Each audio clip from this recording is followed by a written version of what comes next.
Hey everyone, MrWarrenHayes here, and it's the AEW Dynamite review coming your way right now here on youtube.com/MrWarrenHayes or your favorite podcast feed, wherever it is you listen to your audio. It's everywhere that you want to be. Please, credit card companies, don't sue me for saying that. We're going to be reviewing the October 26th edition of AEW Dynamite right now. Before we do, look, the usual stuff. If you enjoy this, if you want more, if you subscribe to the Mr. Warren Hayes Show channel right now, you can do that absolutely right now. Leave a like on the video. And on top of that, if you subscribe to the channel, well, then you'll make sure that you don't miss out on any of the reviews, plus the Mr. Warren Hayes Show proper on top of that. So that's always good. And you can do the same thing by following the feed on your favorite podcast application. And why don't you leave a 5-star review on Apple Podcasts? Why don't you leave a 5-star rating on Spotify? Because why, you ask? Why should we do this? Because it helps the channel out a great deal. It helps the podcast grow. So that's a good thing. It's good for me. It's good for you. It's good for everyone. So let's just go ahead and do it, and we're going to do it right now. As far as the AEW review goes, talking about the Dynamite that happened on, like I said, October 26th, Norfolk, Virginia, at the Chartway Arena. It's one of those Dynamites I feel like it was designed for Warren Hayes. I feel like it was made for me. Great action, minimal nonsense. And look, here's the thing.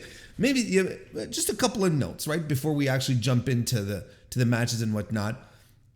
I feel right now, because that Dynamite hasn't felt this focused and clear directed since in months at this point, since like the summer. Clearly, what was happening backstage was causing confusion, and I think it did end up dribbling onto television at the same time, and really you could feel at some points lack of focus, lack of direction. Now I feel storylines have purpose. They're focused. You can feel actual story beats week for week, because yes, contrary to what a lot of people might like to tell you, there are stories in AEW. And the wrestling's there on top of that. Like, that's one thing that hasn't changed. Smartly booked matches, finishes that lead to stories, or as I said, that provide bumps, bring us to different places. I've been appreciative of how the women have been booked, for whatever matches we're getting. I still think that they've been the booking has been very good, because Tony's trying something else out. He's trying something else to get the women over. I think he's been seeing women getting over. I've talked about this. Women getting themselves over based on their in-ring work, as opposed to having promo sessions, promo time, which hasn't always been to their advantage. And you have women like Jamie Hayter and Willow Nightingale, who have been they've been getting over because of what they've been pulling off in the ring, right? And AEW has a history of this as well. Hikaru Shida and Riho aren't exactly the strongest mic workers, and yet here we are with them, former world champions, able to garner great reactions. Riho, of course, the Paul Slayer, sending NXT packing at every turn. I'm joking, of course, but still, she's still capable of doing that without spending 30 minutes on a microphone in a month. So I think, Tony's trying something different with the booking of the women. I think the experiment is paying off. We'll see how things keep developing. Of course, we would like a little more women's action on the shows. But look, overall, I don't know what's been going on specifically. Of course, I'm not in the locker room. None of us are, as far as I know, unless you are a member of the AEW locker room, which, by the way, shout out. I don't know what's been going on, but look, if putting Bryan Danielson, Jon Moxley, Chris Jericho into leadership positions in the company, in the locker room, if all of doing all of these moves have straightened things out,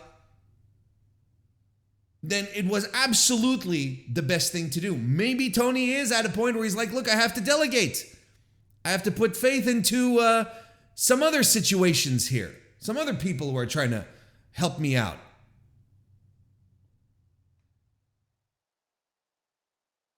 Even Rampage, I find, is turning into a sharper show. Of course, they've been doing live rampages, which I think are always better for some reason. I always feel like the live rampages are much better than the than the taped editions for some reason.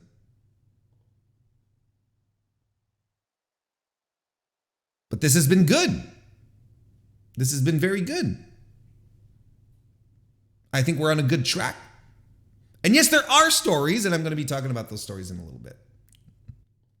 Now, as far as the show last night, yeah, I think we should start off with the lead at this point, which is, the obvious return. Well, the video package of the Elite vanishing, which means that they're coming back, if that makes any sense to you.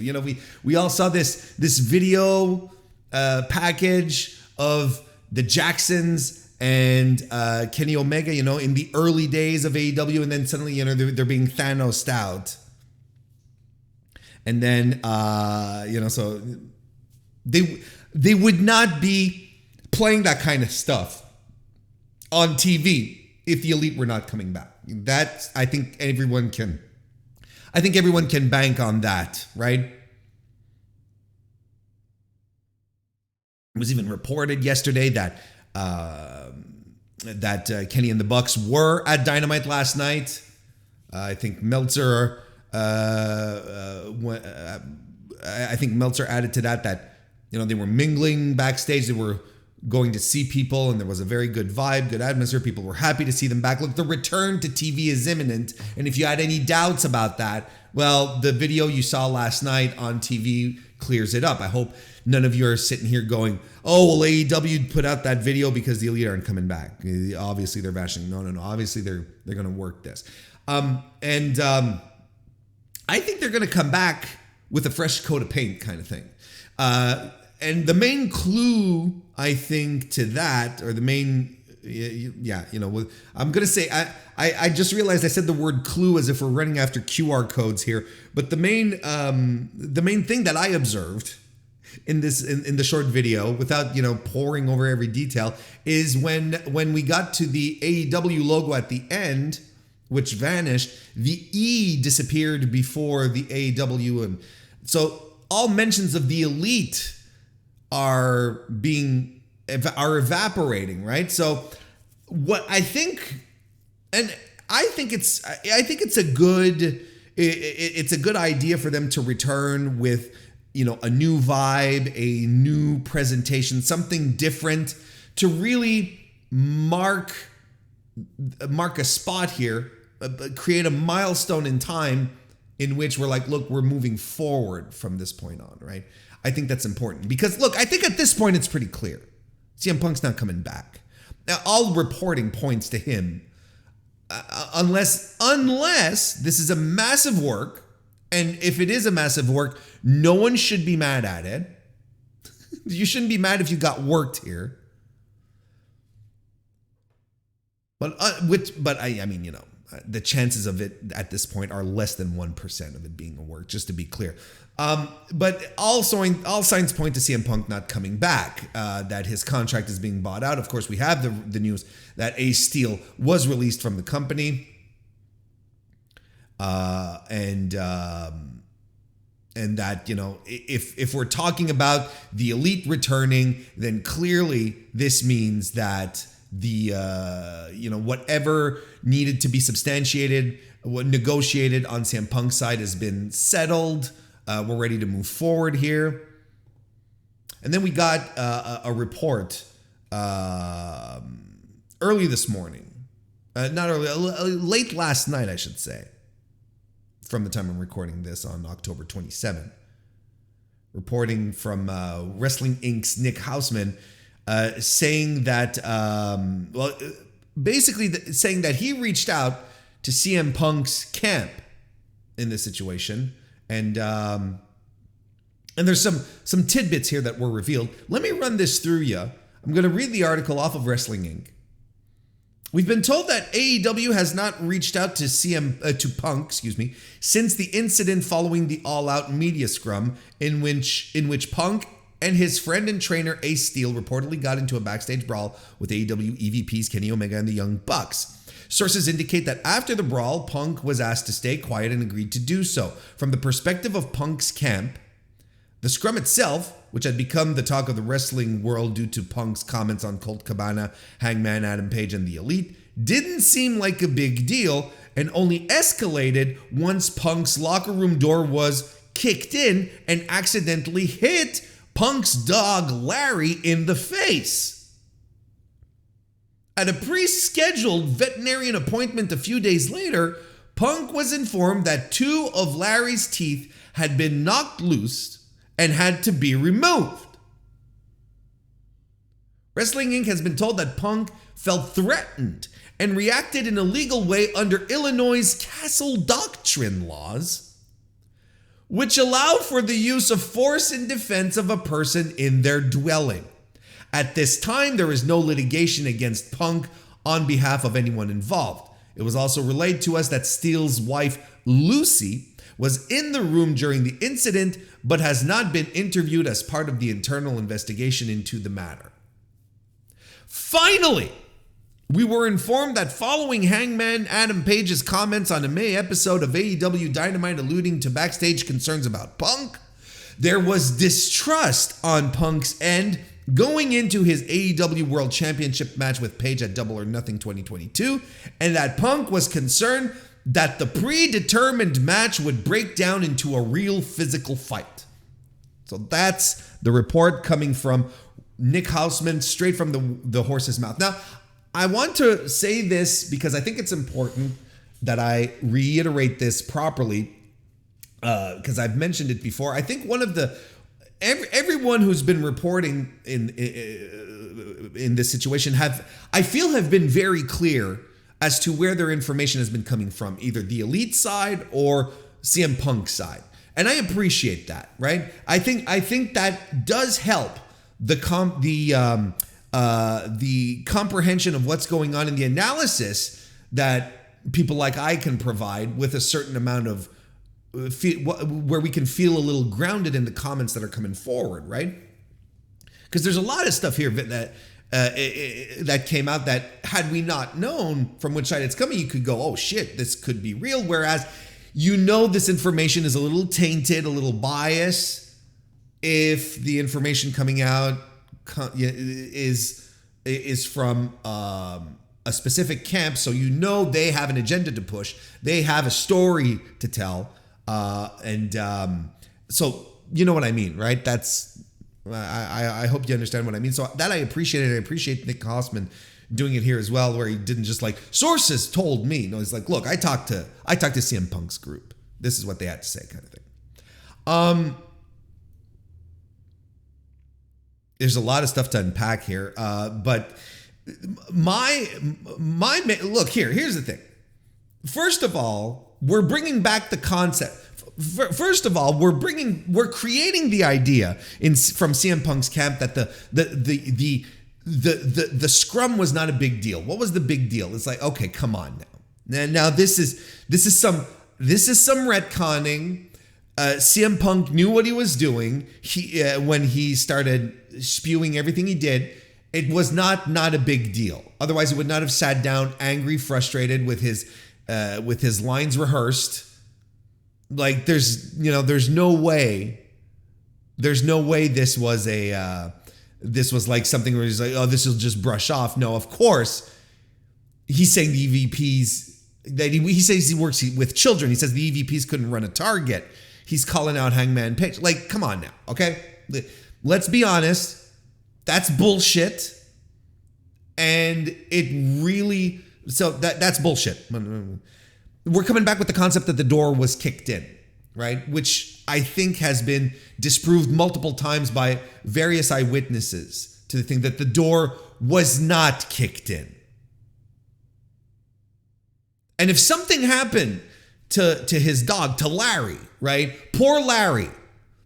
Larry had no business getting involved in this in any situation. And I do feel bad if something happened. Now, what I'm questioning here is, why was this information relayed at this point here, as opposed to at the very beginning when we were getting reports, particularly from the elite side, that Kenny Omega carried the dog out of the room?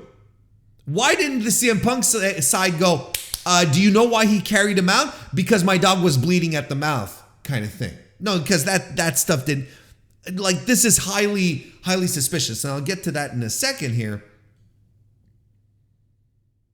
He said he felt threatened. The Castle Doctrine laws, which is, I teared up with laughter when I saw that.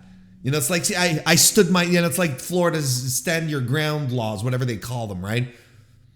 You know, my home has been invaded. I can defend myself whichever way I want, according to the law. And sorry, folks. This is funny as hell. This is probably the funniest bit that came out. This is going to be a bit moving forward. I'm going to use it as a bit, calling for the Castle Doctrine laws. Made note of the fact that Lucy A. Steele's wife had not been interviewed in the incident, and apparently this is a big deal. This is a problem. And then learning that CM Punk was worried that Adam Page was going to shoot on him at Double or Nothing. And yet, despite this fear, they still went in and they acted like pros and everything happened. And CM Punk cut the Adam Page promo after Double or Nothing. So what is even going on? You know, and then he brings up Adam Page again at All Out, when the match is done, has been buried and done, and CM Punk did the weirdo call-out promo, right? Which I talked about on the podcast this week, which you should listen to. Whereas where it's clear to everyone that had it been anyone else than CM Punk going into the ring and calling out Hangman Page like he did, they would have been reprimanded / fired. But CM Punk is the guy. He's the draw. He's the top dude. You're not gonna throw him away, kind of thing. Anyway, I'm reading all of this, and then in the meantime, and then this morning, Dave Meltzer, right? He hits the message board, his message board, right? And he just clarifies everything, and essentially, for lack of a better term here, he just knocks everything down. This is what he says. Look, he says, there's obvious contradictions, especially given those close to Punk have been regularly in contact with me being Dave Meltzer, of course, not Warren Hayes. It says the Lucy Guy story, Lucy Guy, A. Steele's wife, was reported weeks ago. The door story, they walked back on, and 7 weeks later, the dog story surfaces out of the blue. No way, and I mean no way, that's not the first thing they tell me about the dog. And I agree. That is the first thing you say. You know, I don't talk, I'm involved in public relations in my daily work. And that would be the easiest layup of all time to get public support on your side, is to come out and say, the elite fucked up my dog.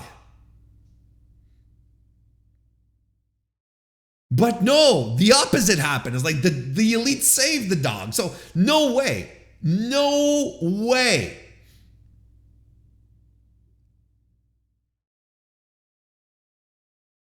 And Dave outright says this: I wish I could tell you because it would shut you all up. Anyway, multiple eyewitnesses said that the dog story was a total fabrication.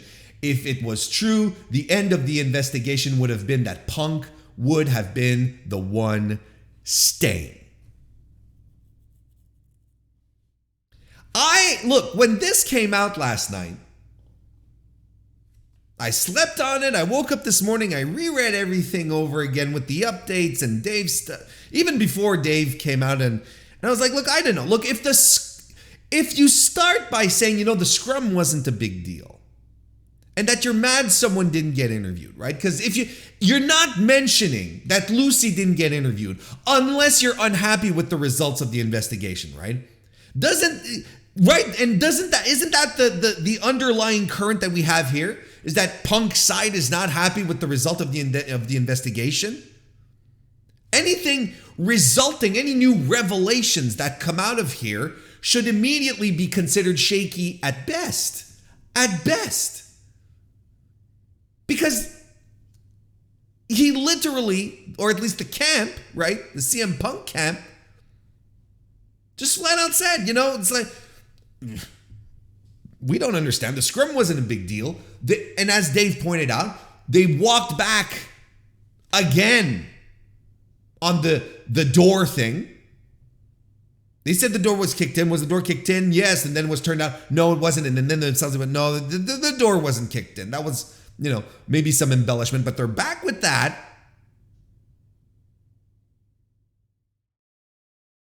I mean, the camp is not happy with how negotiations turned out. So what does that mean? It means CM Punk is on the way out. And I see there's no other course here. We're going to get an announcement at some point that officializes everything. CM Punk is going to sit out the rest of his contract. I'm convinced Tony Khan is going to pay him for whatever's left. And then we're going to see what happens moving forward. But everything at this point in time directly indicates Punk is done with the company. We've got elite promos coming back. We've got, the CM Punk side trying to retcon stuff because they're not happy with how the investigation turned out, clearly. Because if they had been, they would not be saying this stuff. If they were satisfied, if everything had gone CM Punk's way and Kenny and the Bucks had been gone, you wouldn't have Punk's camp going, yeah, you know what? The scrum wasn't that big a deal. I don't know why everyone got excited about it. Lucy Guy didn't get interviewed. That's bullshit. And my dog got his face kicked in. God, look, like I said, bless Larry if he did. I think it's all bullshit.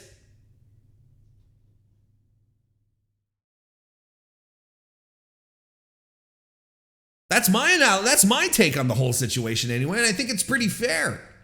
I think it's fair to think that this whole setup, that all this news that's been leaking is a last ditch thing, a last ditch, a few final jabs, and he talks to Nick Houseman. He talks to Nick Houseman, who is the guy that Punk went after at the scrum, right? That got all up in his face, you're friends with Colt, right? Remember that? I don't understand. No, look, I gotta admit, I don't quite understand the strategy at this point to be like, but I also do, because these are just like final bitter jabs. Just final bitter, I'm pissed off statements before CM Punk rides into the sunset.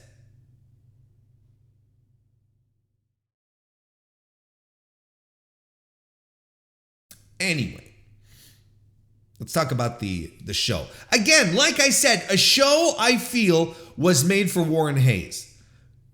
Good to great wrestling throughout the card. Minimal nonsense. Everything made sense.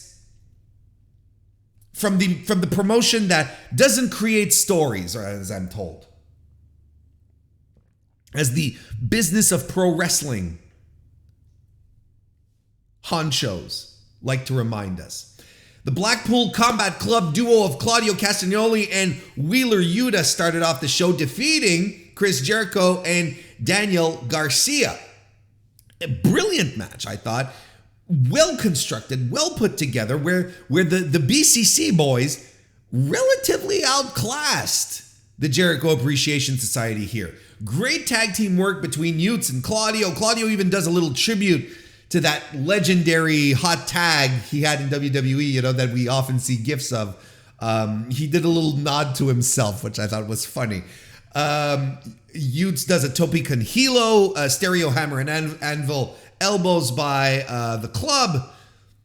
Claudio Castagnoli, big swings. Chris Jericho, while having Daniel Garcia up on his shoulders in a Samoan position and fireman's carry position. Jesus.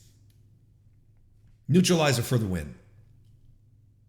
And I'm looking at this and I'm like, what an interesting thing we just saw here. Because because Claudio and Wheeler had chemistry, they worked as a tag team and everything was fine. I was like, this is very interesting.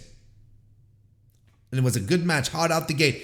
And you understand why this happened immediately after, because we have Renee Paquette, who is interviewing Bryan Danielson backstage. He's in Gorilla, or whatever it is they call it. They've given it a name now. And he says it's a little he says he's a little frustrated because he lost to Chris Jericho, because Daniel Garcia turned his back on him, and because Wheeler Yuta started speaking out of turn during the sit-down interview that they had last week. He says he knows a lot of people hate Sammy Guevara, but he himself has no problems with him, aside his smug face and his stupid vlog, which is, I think, the reason why everyone hates Sammy Guevara, which is actually pretty funny.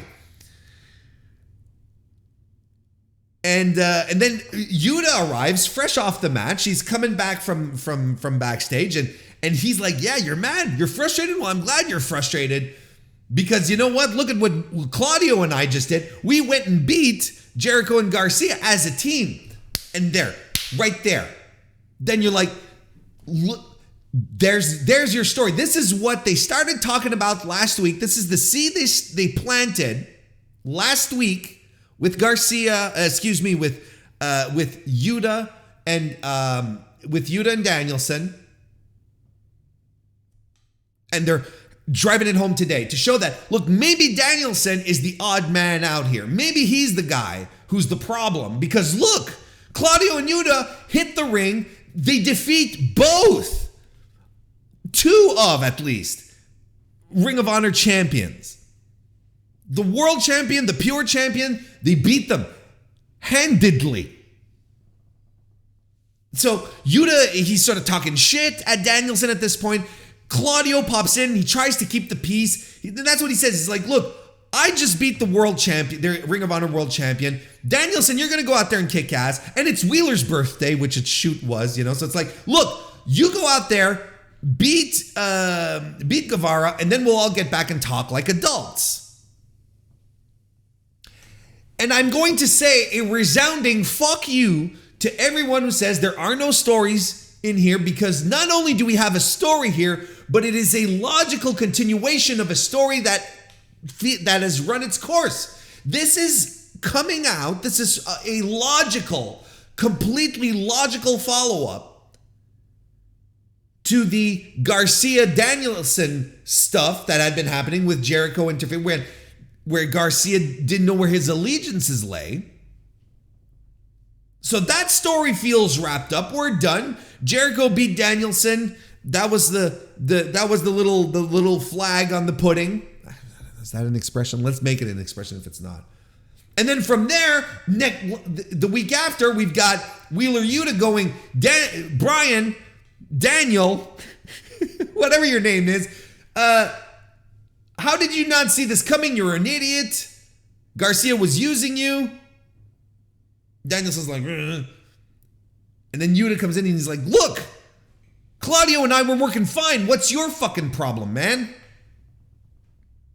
The BCC, so it's not only a story that we're creating here, it's a logical sequence. We're following events. We're not just pulling something out of our ass here.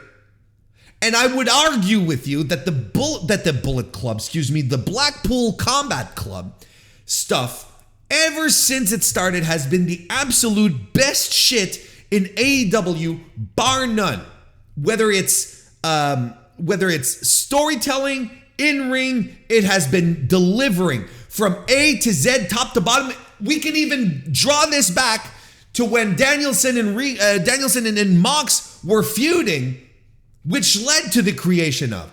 It has been nothing but spectacular. It is unquestionably the best stuff that AEW does week in, week out, has to do with these guys. It's been extraordinary.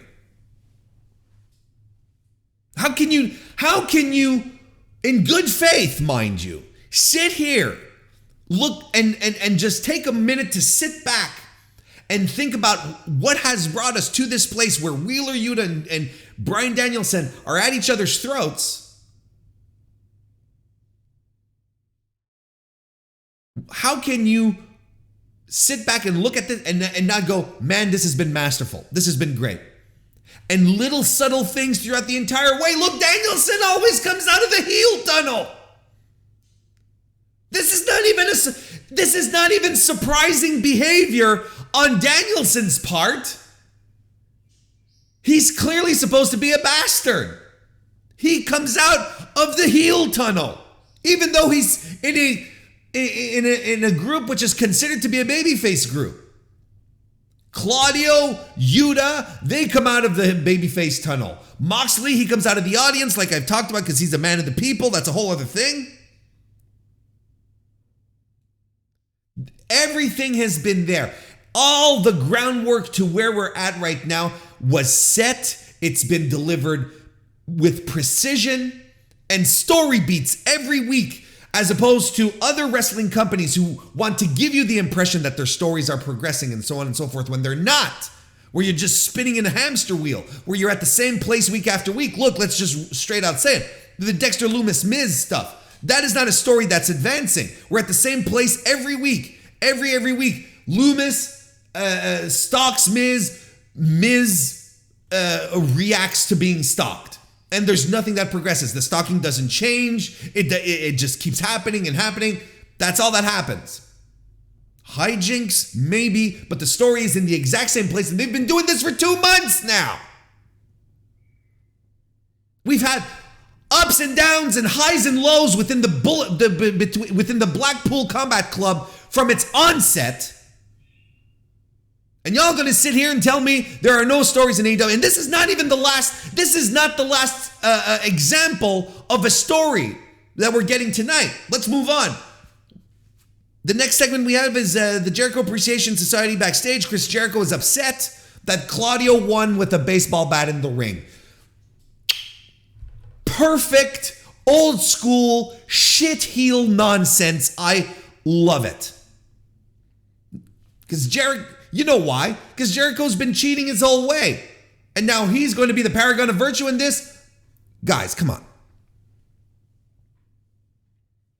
Jericho opens a challenge to any former Ring of Honor champion to fight him next week. And we're talking any champion. This was a good little segment the other day. And one of the hidden highlights of this segment here was Cool Hand Ang trying to put the moves on Anna Jay. He goes, he does one of these and he chokes. Which was great. So yeah, next week Jericho is fighting a Ring of Honor champion. Of course, the speculation is going up and down. I think one of the most favored picks is Nigel McGuinness. Nigel does have a long history of injuries. Brain injuries. So there's a lot of people who are questioning that. He himself came out on Twitter a couple of weeks ago saying, I wish everyone would stop speculating on my health. I'm good to go kind of thing. Look, we'll see how things go moving forward, but it's not necessarily. We did say a Ring of Honor champion doesn't mean a world champion. And right now, AEW still has Ring of Honor champions in their employ outside of the ones that are currently champions, like Adam Cole, like Christopher Daniels. Those are also possibilities as well. We'll see what happens. Personally, I'd love to see Davey Richards. That's very personal. We had an AEW World Tag Team Title #1 contendership match. Swerve In Our Glory took on FTR and beat them. You have the Acclaimed that are showing up, that show up here to watch the match from the top of the ramp. Great reaction, of course. So good idea to just put them on TV, keep that vibe going. Good match between these two teams here. FTR try a big rig early on Keith Lee to make us understand that Keith Lee is big and a big rig is going to be really hard to land. So, and that's cool because it sets up drama for later, and I like that. Soon after that spot, Keith Lee leapfrogs both Cash and Dax and crossbodies both dudes. Lots of near falls between Dax and Swerve. A dragon suplex by Cash on Swerve as well. Assisted sit-out powerbomb by Swerve In Our Glory, which was pretty dope. We get all sorts of excellent big-time offense by all four of these dudes. We get a superplex splash combo by FTR on Keith Lee, and we get the big rig. But Swerve breaks up the pin. Cash goes after him. He gets knocked out by the Gun Brothers, the Gun Boys, the Gun Club, who are ringside being goofs. But they knock out Cash. Referee doesn't see it. And while the ref is still distracted, Swerve low blows Dax. Keith Lee did not see it either. Slam, pin. They win the match. They are the #1 contenders for the AEW World Titles, Tag Team Titles. And post-match, the Ass Boys and Swerve In Our Glory attack FTR, but the Acclaim rush down to make the save. So look at all the multiple stories being told in this match here. First and foremost, of course, Swerve In Our Glory becoming #1 contenders for the acclaimed title. So we're doing a full circle type of things. Like, you're not done with us, kids. We're still coming for you. That's cool. I thought they had a fantastic match at they had two fantastic matches together. The match at All Out was a highlight. They had a great match at Arthur Ashe a couple of weeks ago. This is good. Let's make a rubber match. Let's three-peat this. I'm cool with that. They're probably going to save it for Full Gear, and that's 100% okay. So we have that. We have Swerve, who's still being a little cheater son of a bitch that Keith Lee would otherwise not approve of, but Lee did not see anything. But we know Lee has tensions with Swerve. So we're continuing to just add little elements here. And everyone sat back and looked at this and went, oh, Keith Lee is not going to be happy when he rewatches that tape. Because you know that's what's going to happen. Keith Lee is not going to walk back into Dynamite last week and be like, and ignore what happened. He's going to be like, look, I rewatched the ending. Swerve, we've talked about this. We got to stop this, right? So that schism is continuing to separate it. No long-term story in telling, right? Fuck y'all. This has been being told for months at this point. So that's another story we're telling here. We have then the FTR and the Ass Boys, which is being set up. Now, clearly this is being, they've been talking about the Ring of Honor titles. This is not the first incursion of the Gun Club into FTR business, but this is the first time that they cost them an important match. So I fully expect FTR to be like, fuck you guys. We're getting this done now. So I'm fully expecting at Final Battle to see FTR versus the Gun Club for the Ring of Honor belts. I'm fully expecting that. So a very important story beat to that little tale that's been bubbling in the back of our minds now is going to be a front-facing feud for sure. Plus, on top of that, the story that continues is the AEW World Tag Team titles eluding FTR again. And that is some long-term storytelling right there. A lot of people get annoyed at FTR, and so I don't understand it. And I think people get worked and they don't want to admit it, and it's okay to get worked, but everything that Dax has been setting up about Tony Khan book us, Tony Khan give us a shot at the title, so on and so on, that is part of the story. I don't believe this is all necessarily. I think there might be roots in it, but I don't think it's all we're so disgruntled, blah, blah, blah. I don't think that's what it is. Like, we want the top prize. For us, it's the top prize. And if you're a fan of AEW, if you watch the program, and if you're a tag team in AEW, you should be saying to yourself, the AEW tag team titles are the top prize. People, I see people reacting like, well, people should be happy. FTR should just be happy and shut the fuck up. They have three sets of titles, but not the titles that matter in kayfabe to these wrestlers. The AEW World Tag Team titles should be the prize, should be the thing that they're gunning for. Fuck, it's slipping again. Slipped away from them, another opportunity. How can you not get behind this? How can you not see the story? Oh, it's not being spoon-fed, I guess. Wrestling for grown-ups. Sorry. It's the only way I can see this. And yeah, so that's it. So we got all of these story bumps, all of these little elements feeding into 4 different tales right now. 4 different, is that 4? Am I counting right? 1, 2, 3, 4. 4 stories, right? That's it. The problems between Swerve and Keith Lee, the Acclaimed and Swerve In Your Glory going at it again. That's a new bump in that tale right there. The Gun Club and FTR finally, like, something significant happening so that FTR will be very pissed off at them, and FTR just being fingers away from getting another shot at the AEW World titles and can't do it. I think all of this makes sense. I think it's great. This is the thing that, again, I've talked about this and why I feel like hot take culture is poisoning the way we approach criticism in wrestling and most media in general, right? Because everyone is like, oh, I got to react. I got to react quickly. I got to give an instant reaction. And sometimes you just have to take a minute to think back at this. The fact that FTR still can't get the titles right now is going to lead to the hugest of fucking pops when they do get their hands on the titles again. Don't you guys and gals and non-binary pals see that?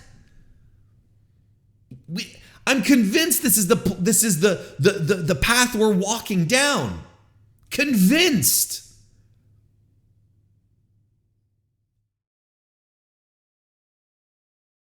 Let's move along. Renee Paquette interviews Saraya backstage.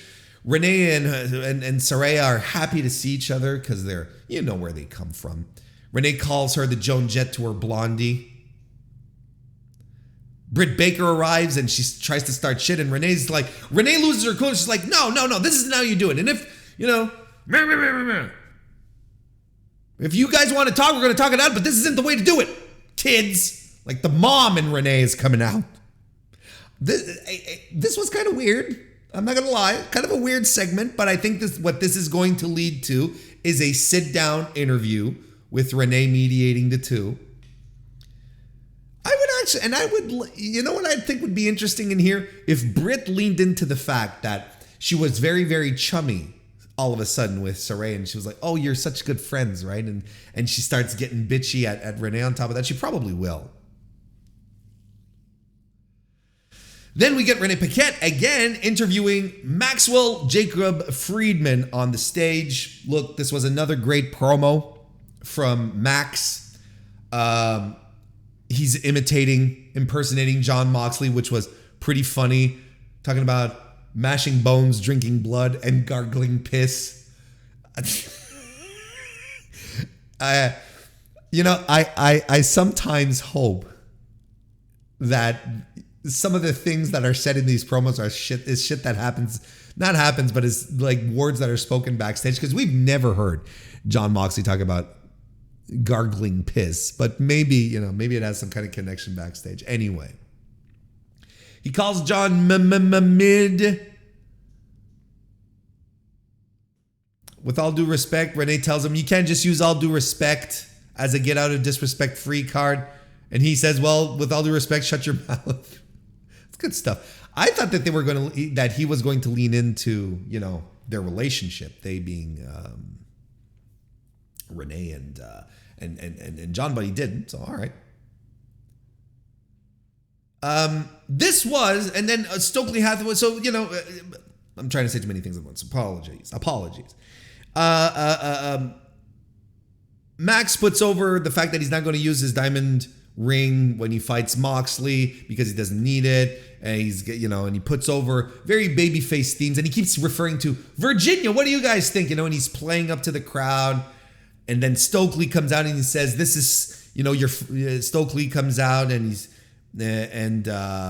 he says, look, I'm going to cut you some slack, but if you interfere in my match, in the Moxley match tonight, you guys are going to be fired. And so we set up all of this. Now, I know a lot of people are like, oh, they're turning MJF babyface. I know that's like the common theme right now, but quite frankly, for being honest with each other, I can smell the swerve a mile away at this point. Like we're not going to end up with the babyface MJF. He's trying too hard.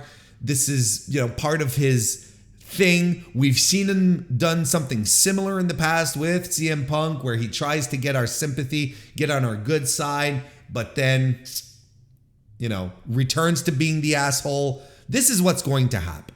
I'm convinced. Will MJF be able to do it? He's going to just turn out to be the devil. That's who he is. He called himself the devil again in the promo last night. So he's fucking with us.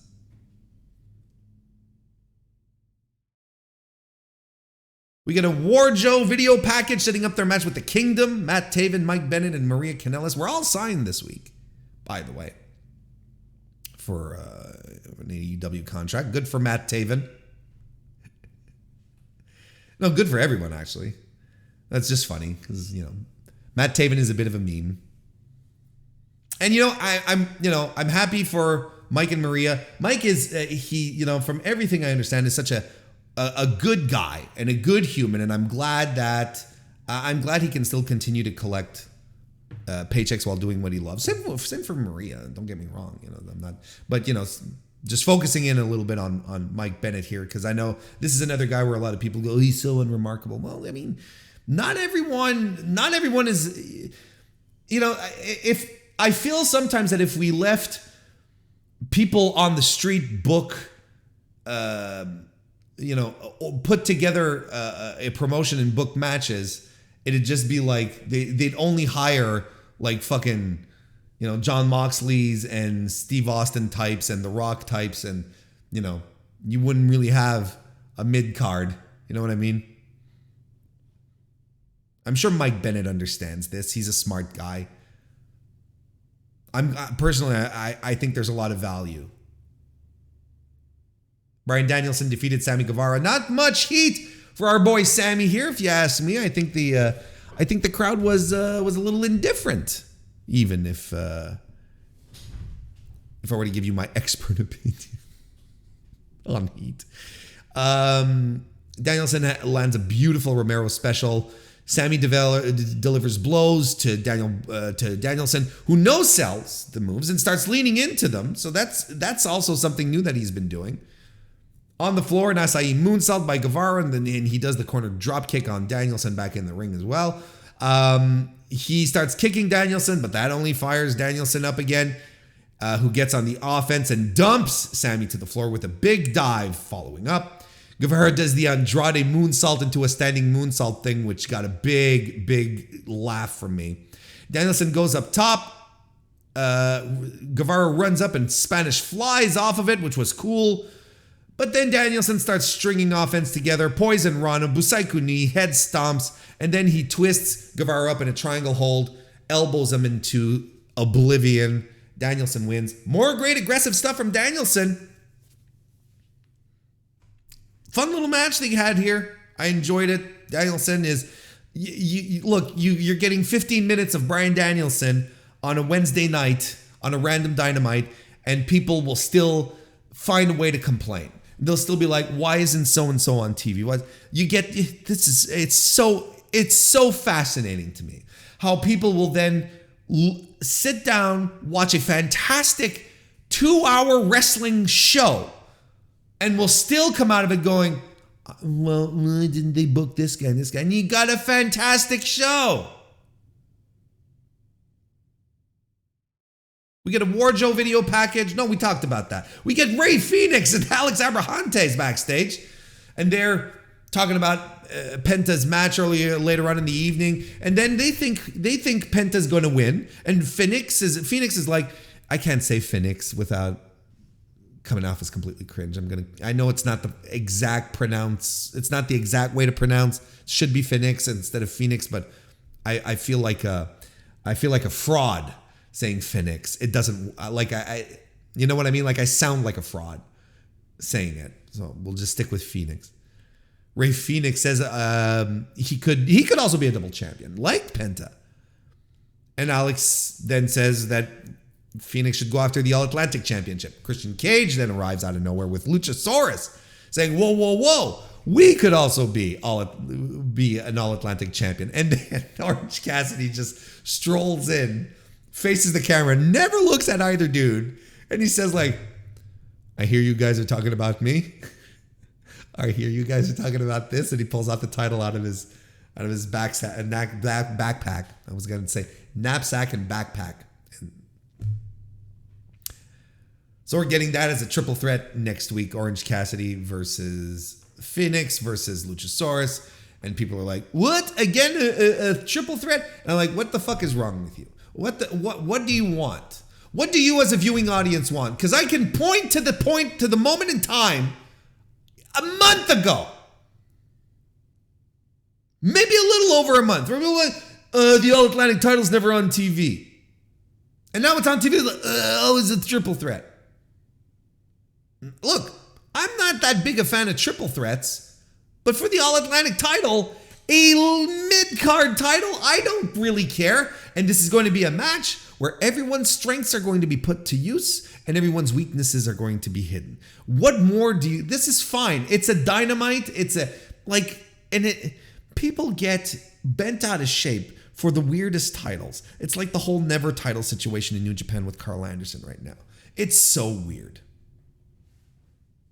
Jamie Hayter defeated Riho in an electric little match they got here. Look at this is what I'm talking about. You get here and you have two great workers and you just let them work. What happens? Crowd gets into it. You get dueling chants. You get the whole 9 yards because Riho's over. Jamie Hayter's over. They don't need to sit around cutting promos on each other. They just need to work. Because you know what? They're both Stardom alumni, right? They're both trained in Joshi, so just let them go. That's what they're built for. Riho, clearly the manager of this match here. Jamie Hayter hated a lot of Riho's offense. Riho reverses a Cazador into a double stomp. Riho does the big splash. This is like her signature now. That big suicide splash off the top rope to the floor. She goes for a Tiger Feint kick. It's blocked by Jamie Hayter, but Riho instead lands a Northern Lights suplex on her. Jamie does get a brain buster off. One of the sole bits of big offense she gets in. But Riho hits a Hurricane Rana and a great reversal out of some move attempts into a code red, just smooth as butter. Backbreaker by Jamie Hayter. Dragon suplex by Riho. But Jamie Hayter hits the, let's not call it the Rainmaker for the win. Because let's be honest, she's ending the match with a spinning short arm clothesline. Come on, fuck off. It's a Rainmaker. But I love how the spinning short arm clothesline for the win is like a Rainmaker. And it suits her too. She just leans into it. Beautiful lariat. She's not just like giving it. She leans right into it. Like she delivers it as a finisher. It's great stuff. And after the match, Toni Storm comes to the stage, holds up the title. Guess what that means, boys and girls? It means Jamie Hayter's next in line. Again, another little story bit thrown right here.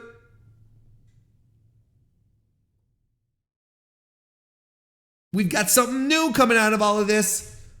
You know, Toni Storm, she'd been feuding with Britt's group, you know, and she'd been recruiting other women to come fight with her, you know, in tag team matches, Sheeta and so on and so forth. And now, all of these things have all been leading to this. Again, I'm going to say it again this week. It's New Japan style booking when it comes to the women. Multi-person matches, setting up little stories, setting up teases to something, and now we lead to this. And everyone goes, well, of course. Of course Jamie did, because now she knocked out a former champion in the division. Of course Toni Storm comes out. She has a legit claim on this. Regardless of the ranking. I don't give a shit about the ranking. The storytelling was very good. Renee Paquette is interviewing Eddie Kingston backstage. She says, "How are you, Eddie?" She says, "You know, a lot of your friends have been showing concern for you." And he's got this plastic forced smile on. He says, "Oh, I'm great. I'm wonderful. That little thing where they talk here, it's great. He's having a blast. And this is a real smile," he says. And he says, "I want to stop worrying." And he completely diverts the interview. And he says, "Let's talk about Jon Moxley, our boy Johnny, right? This is going to be honest. It's going to be hard for Johnny. Penta's my boy, but you know, sis. He calls Renee sis, right, at some point. But he thinks he's going to take it. And he says, and everyone should leave me alone." No stories in AEW. Here we go. This has been, again, just little seeds. Where we have Ortiz going, you know what? He flat out said it. I think it was last week or the week before to Kingston. "Look, Eddie, we got your back, but you know, like this job, you need this job. You know what happened in other places, you know, signifying the fact that he's his own worst enemy, that he's been fired from everywhere else because of who he is. Clearly making an attachment, a connection between what happened with what happened between him and Sammy Guevara without mentioning it all outright. It's like, bro, you gotta cool your jets, so on and so forth. We're going somewhere with this. Darby Allin gets a video explaining that, saying Sting hasn't been around. Sting told him that, he can't give up, and Darby asked for some time alone to get back on his feet. So we've explained why Sting is not going to be on TV for a while. And then this connects to the Jay Lethal stuff. This is one of these things that's been dragging on too much. And for everything that I loved about this edition of Dynamite, I'm really done with the Jay Lethal, Darby Allin stuff. I wish they'd pull the trigger on it. Just get it done. It doesn't feel important. It doesn't feel significant. It's been dragging everything. It feels like everything they've been doing with Jay Lethal, Sanjay Dutt, Satnam Singh, every feud they've been getting into has always been dragging. It was the same thing with the Miro stuff. It wasn't Miro, with the Samoa Joe, the Samoa Joe stuff. I mean, look, we really need to move on. And then the main event, Jon Moxley defeated Penta Zero Miedo to maintain his AEW World Championship. This was pretty good, but maybe not as brutal as a lot of us were expecting. Especially after, because Tony saw the pictures and everyone going nuts about Penta's performance at Tripla last weekend in Mexico. And he was like, okay, well, this is my main event. Like, for sure, right? But I think we all expected something like this match was a strong match. Don't get me wrong, well worked, but I think it missed a second gear. They start with a hockey fight. Mox to the floor. Tope con Hilo by Penta. He fucks with Mox on the floor, brings him back into the ring. Mox hits a belly-to-belly overhead into the buckles, which was cool. Penta snaps the arm. Mox DDTs Penta on the steps. And he goes for the King Kong Lariat as well. He lands it. And he tries for it earlier in the evening, but Penta ducks it. And you know what was cool? And I know there's going to be a lot of people who are going to have an issue with this probably. Maybe not viewers, listeners of the Mr. Warren Hayes show, because y'all are a cut above. I think it's cool that they emphasized, oh, it's the King Kong Lariat. This is the move that took out Adam Page. Now that is some old school wrestling greatness right there, where the unfortunate accident happened. You know, Page is going to be fine. The injuries are not as serious as we anticipated, which is good. But now Mox, whenever he comes to throw that, commentary will be like, oh shit, this is the one that brutalized that baby face that everyone likes. Remember? That's cool as hell. And they put that over twice. Twice.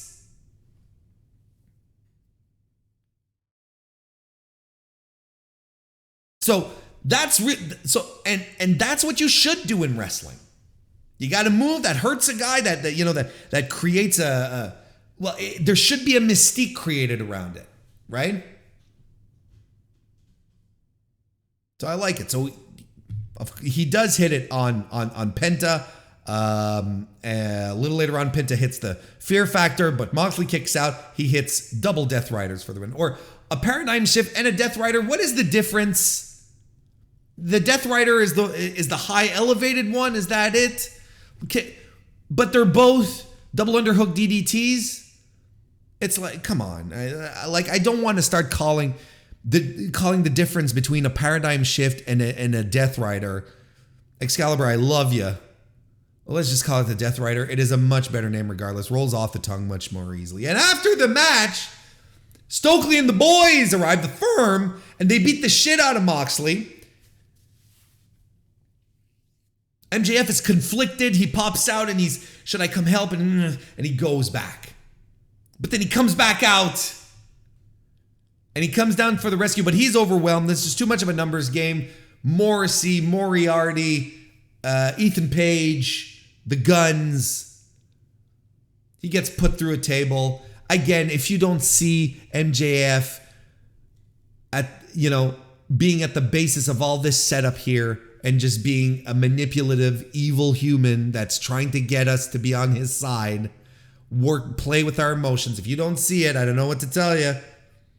But it's a fun ride. He's doing it well. If you believe, that's cool. Because that's what he wants you to believe. He wants us to believe that he's a good guy, that he's in a crisis of conscience, but he's not. Just wait till the match at Full Gear. He'll be an ass. He'll be the devil again. Trust me. This will probably set up some shenanigans on the way too. So again, we're getting some story bumps here. We're getting a little swerve in the road here where it's not just going to be Mox and MJF cutting promos on each other for the next few weeks. We've got the Firm involved in this that are going to probably eat some squash matches, and that's fine because that's what they're for.